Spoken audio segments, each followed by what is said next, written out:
Gotcha. Yeah. Nice one. Nice one. Yeah, gotta love how they fight.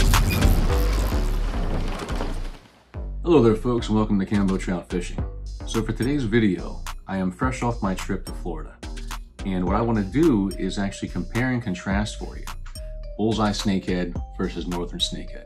Now that I've caught both, I still love both species, but there are some fascinating differences between the two. So I'll go through the different tackles, their origin stories, the geographic dispersion of both species. We'll hit on the habitats they tend to prefer, the presentation of your lures that you're going to want to use for each species, how each fish fights, how best to handle them, the best lures, the best areas, how you could book your own trip, and more. So let's get into the differences and the similarities between Bullseye Snakehead and Northern Snakehead. So to kick things off, let's talk about origin stories. And by origin stories, I mean how they came to be here. They're both from outside the country. They're not native to the United States. They both arrived to the United States around the same time, around the 2000 to 2001 time frame, at least in terms of the first reported sightings. When it comes to the geographic dispersion of the species, the Northern Snakehead you'll find mostly, not exclusively, but mostly in the Northeast United States. So Maryland, Virginia, Delaware, New Jersey, Pennsylvania. Whereas when you're dealing with Bullseye Snakehead, they exist only in Southern Florida. That's where they have an established population. Now, whereas Northern Snakehead are able to adapt and to exist, to thrive in very different climates, say from the Northeast all the way down through the Southern United States, Bullseye Snakehead require warmer weather year-round to survive. So their geographic dispersion is really going to be limited to the very southernmost portions of the United States. And that's because of their native ranges. They both are from Asia, but you're going to find the Bullseye Snakehead more in Southern Asia, whereas the Northern Snakehead, they exist in even the colder temperate climates of areas like Russia, China, and other portions that are farther north in Asia. Now, as far as their behavior in terms of how they reproduce, they still have the very cool kind of mating courtship rituals. You'll still see them kind of cruising together, winding in on one another. They both guard their fry. So there are similarities there, but here's a difference. And it's a really important difference to us anglers out there. From what I've heard and from what I've seen, whereas Northern Snakehead, when they're in the spawn, are very difficult to get to hit, Bullseye Snakehead get really aggressive during the spawn. So I'm gonna have to chalk that as a +1 in the Bullseye column because I love my Northern Snakehead, but that month and a half where they just hardly will bite anything, that's a tough time for an angler, man. That's a really tough time. So the Bullseye Snakehead being more aggressive and hitting throughout more of that spawning period, that's a big difference, and it's one appreciated by anglers. Now, when it comes to the physical build of the snakeheads versus Bullseye versus Northern, Bullseye seem to get longer, but they're a thinner profile, whereas Northern Snakehead get almost as long, but have a much thicker profile. Northern Snakehead will weigh more. They grow to a higher mass, higher weight. But with that being said, you might be surprised to hear this. Bullseye Snakehead fight way harder. Way harder. And like, I love my Northern Snakehead, man. I really do. I think you've watched my channel, you know I do.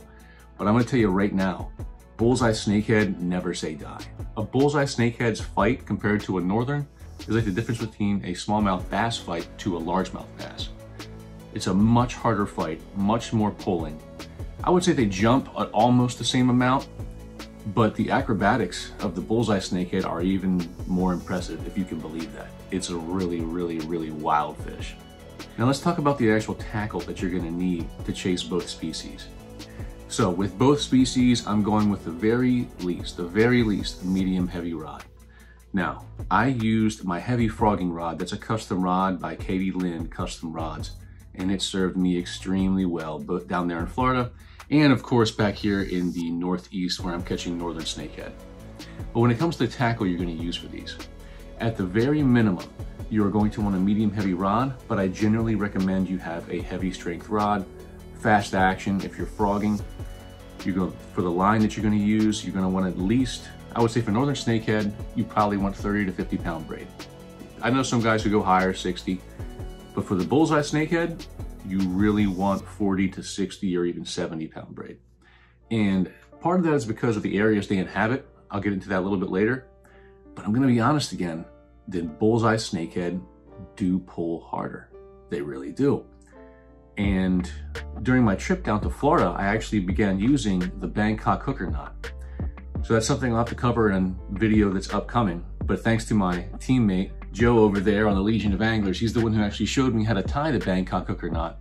I was always a little bit intimidated by that, but now that I know it, I really like it, and I'm probably gonna keep using it. It just takes the ability for the snakehead to cut you off, which is a higher ability, again, with Bullseye Snakehead than Northern. It takes that off the table, because they can't cut through that many strands of braid. It just can't be done. Now, getting back to the tackle, when you're talking about your reels, you wanna have that drag locked down. That's a commonality between Northern Snakehead and Bullseye Snakehead. You wanna have that drag locked down because you still have to set the hook like you're trying to cross their eyes, because they both have hard mouths. Now, the Northern Snakehead's head and mouth I think is a little bit harder and a little bit longer, whereas the Bullseye Snakehead has more of a rounded head as opposed to the elongated head of a Northern Snakehead. But regardless, the hook set remains the same. You really want to drive those hooks home to make sure they stay pinned. Now, after you've hooked them, you're dealing with the fight. Now, Northern Snakehead, I've had everything from the Northern Snakehead fighting its life out, doing incredible jumps, to a Northern Snakehead almost just giving up and me dragging him in. Now, the fight could explode at any moment with Northern Snakehead because you never know when they're going to bide their time, plan their escape route, and just go completely ballistic. But Bullseye Snakehead go ballistic from jump. Like, they fight all the way in, and they fight all the way until they're either dead or released. And I have to say, Bullseye Snakehead fight harder. They do. Their jumps are even more incredible. Even though as incredible as the jumps on Northerns are, Bullseyes are even more incredible with the jumps. And they just straight pull harder. Like, Northern Snakehead aren't a really hard pulling fish. Bullseye are, and you'll see that in the Florida videos I release over the next week or two. So as someone who loves Northern Snakehead, if I'm here and I'm willing to admit that Bullseye Snakehead do fight harder, you can take that to the bank, man, because you know I love my Northern Snakehead. Now, you fought the fish, how do you handle the fish? I have found that my lip grippers, for whatever reason, they seem to work better on Northern Snakehead than they do Bullseye Snakehead.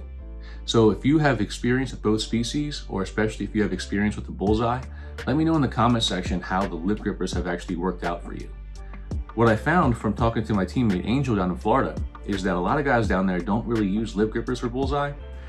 They just use that grip where you're able to go underneath the gill plate and then take a thumb over the eye area of the fish and hold it up. And you get pretty good control over the fish just doing that.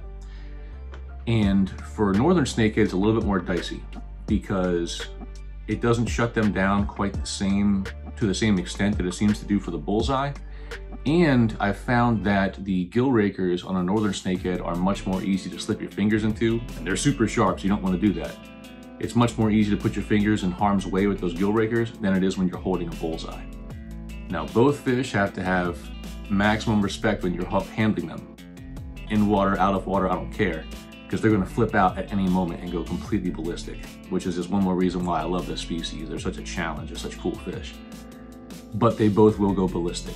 But again, I have to give the edge to the Bullseye in terms of just the ferocity of their freakout, which is, again, a lot to say because Northern Snakehead have some ferocious freakouts, and I just plain love it. God, I love it. When it comes to the lures you want to use for Snakehead, it's pretty much the same across both species. You're going to want to have your topwater frogs, your topwater mice, your chatterbaits, your buzzbaits, your spinnerbaits, your underspins, all that jazz. But I will, as always, say that my favorite way to catch both is definitely topwater frogs and mice. Far more exciting. And when it comes to the hit from Northern Snakehead versus Bullseye Snakehead, they both create that pop. If you're fishing subsurface, they both release that curtain of bubbles when they try to suck that bait in, so that's what you'll see. But again, I have to give the edge on the ferocity of the hit to Bullseye. And that's saying something, because again, I've had some extremely ferocious hits from Northern Snakehead.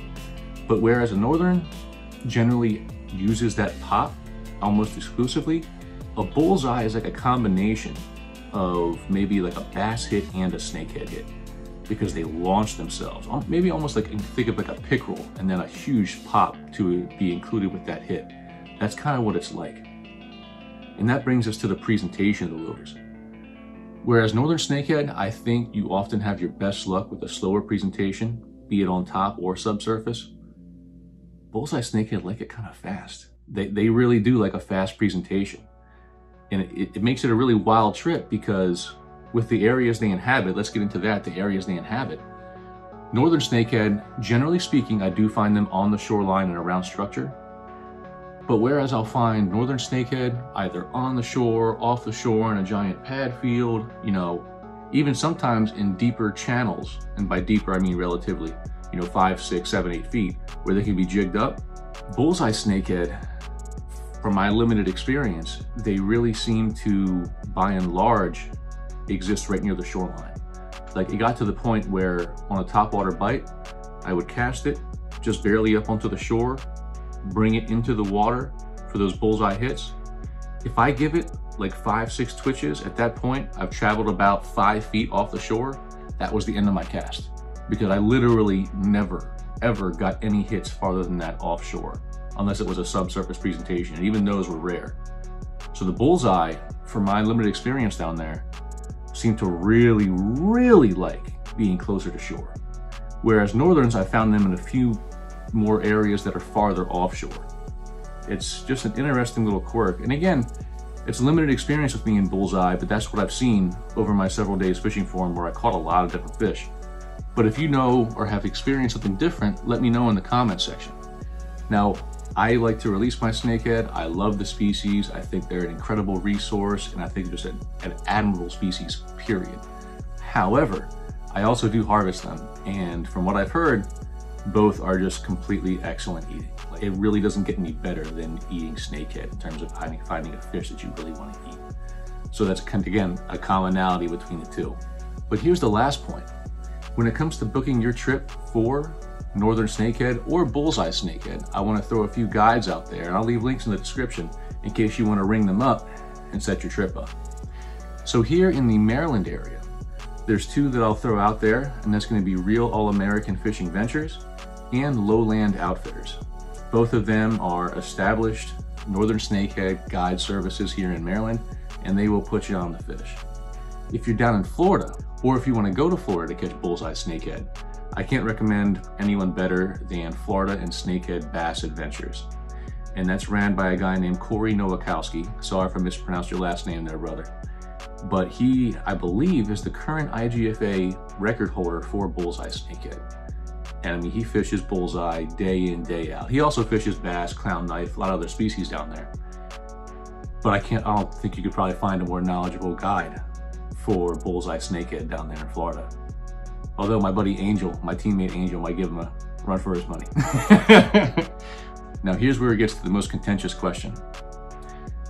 If you, out there, if you've caught both species and you had to pick one, you just had to pick one, which one would you pick? Now I may get some heat for this, but if I really had to pick just one species, I'd probably pick Bullseye. Which is probably shocking for some of y'all to hear, because you know how much I love Northern Snakehead, and I really do. I love them to death. But as a fisherman, which species do I prefer? Probably the Bullseye. Bullseye will hit faster moving lures, so you can move and cover water more quickly. They hit harder, then they fight harder.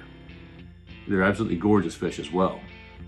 Now, the one thing about Northern Snakehead that Bullseye do not have, a Northern Snakehead, even after they've missed it several times, will often come back for it. Whereas Bullseye Snakehead, very rarely do they come back for it if they miss. So that's definitely one plus I have to give to the Northern Snakehead, is that you can oftentimes get 1, 2, or 3 opportunities at them, whereas Bullseye Snakehead, you generally have one shot. That's it. They hit short, you miss them, that's it. You're not getting that fish. But with a Northern, you always throw it back, because you definitely have a chance of them picking it up again. So I hope you found this video both entertaining and helpful. Check out the links in the description for the various gear that I've talked about, for the guide services. And if you enjoyed the video, make sure you like, share, and subscribe. I'm going to be putting out my Florida content over the next week or 2, and I do have a lot of it. You got a glimpse at some of that today, but man, that's only the tip of the iceberg. So hey, thanks for watching. Let me know your thoughts, your experiences between Northern versus Bullseye Snakehead in the comment section. And Beyond that, good luck on the water. Thanks for watching, folks, and have a good one.